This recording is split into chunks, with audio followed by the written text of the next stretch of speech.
naughty Owly. Owly was a good friend of little Richard's and Prickles. She was full of fun and mischief.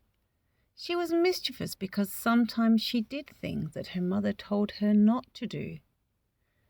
And that is how her big embarrassment happened. One day, little Richards and Prickles were playing when they saw an amazing sight. They saw Owly staggering across the meadow with a huge china biscuit jar jammed down over her head. It rested on top of her beak. Of course, her two friends ran over and asked, "Why are you wearing that big biscuit jar, Owly?" "It looks awfully funny," said little Richard. "Well, it doesn't feel very funny. I can't see a thing, and my mother's going to be really cross this time," groaned Owly. Then she sat herself down on the grass with a plunk. "It won't come off," she said.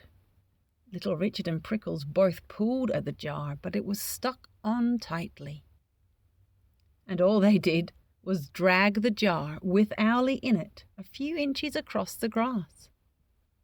"How did it happen?" asked Prickles. "It was an accident," explained Owly. "My mother told me I couldn't have any biscuits today because I'd eaten them all yesterday, but I knew there was one last biscuit down at the bottom.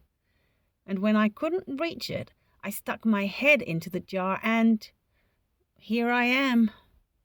"Poor Owly, now your mummy will be very cross," said Prickles. "Maybe we could break it with a stone," suggested little Richard. No, it's made of good china. Don't break it, please," begged Owly. "Never mind, my mother will know how to get it off. Come along, Owly," said little Richard. The two friends helped poor Owly to her feet and took her to little Richard's house. When Mrs. Rabbit looked out, she tried not to laugh. What a sight Owly was! But of course she didn't ask her how it had happened. She could see that. She just said, "Owly will have to stand on her head. We'll oil it off." She hurried into the kitchen and came out to the garden, holding a jar of oil. Then she said, "Could you please turn Owly upside down?" Now that was a bit of a struggle for little Richard and Prickles. They had to turn the biscuit jar so that it sat on the grass. Then they hung on to Owly, who was upside down in the air. "What's happening?" asked Owly nervously from inside the jar.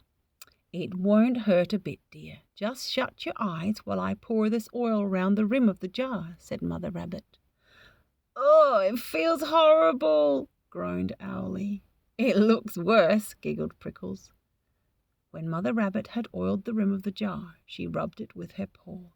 Then she held on to the jar while Owly's friends held on to her, and everyone at once shouted, "Pull!"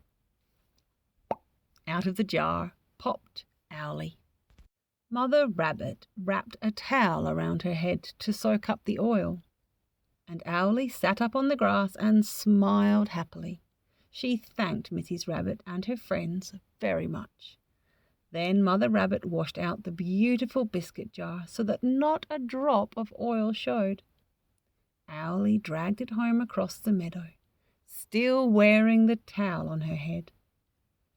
When she got home, she told her mother everything that had happened, and then she promised to be good forever. Mrs. Owl was so happy to hear her promise that she hugged her and said, "Oh, but I love you just the way you are."